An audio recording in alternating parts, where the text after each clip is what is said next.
Greater Good Radio. Connect, learn, heal, and grow. A story about a mafia guy, and his name was Fast Eddie, and he was Al Capone's accountant. He was Al Capone's right-hand guy. And before 1920, in the late teens, right into the 20s, Al Capone was running everything. He had his hands in multi-millions of dollars. And Fast Eddie was a guy that had a son. And as his son got older to 7, 8, 9 years, is this the life that he wanted to lead, have his son go into? And so he decided that he wanted out of the mafia. Now he lived in downtown Chicago. Whole block was this guy's house. I mean, the whole block, he had everything, had it all. And so what happened was he got out, and you know there's no way out. And sure enough, he went state's evidence against Al Capone and put him in prison for tax evasion. And it was the accountant's testimony that put him in jail. And that's where Al Capone died.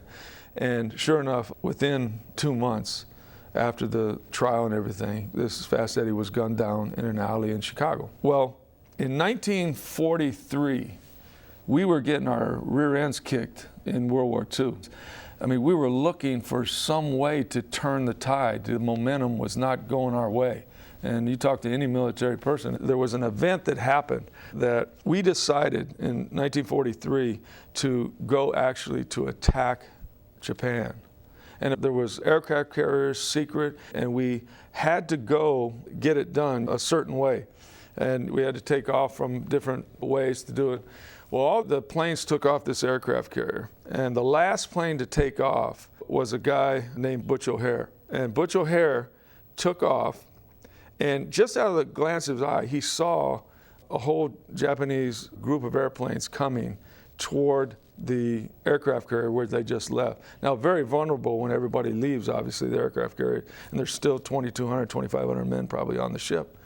Well, he totally turned his plane around, went head into all these Japanese planes, shot everything he had, and then was trying to hit the planes and do everything to disrupt. And it allowed just enough time for them to radio and to warn everybody. And he basically saved all the men on his aircraft carrier and crash landed on the plane.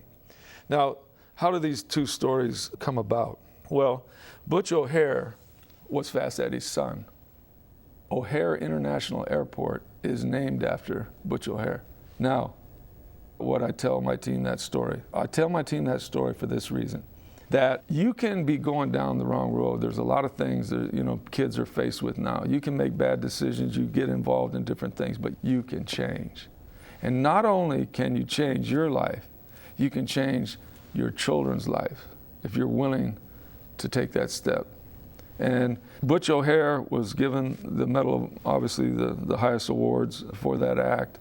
But that single event, I think, really hits home about the character of the man and the character of winners. And if you can instill that in the kids, in my players, which we try to do many, many ways, like I said, that goes a lot further than anything else.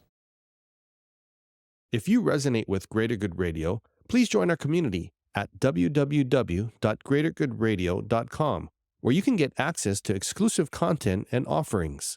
Hope to see you soon.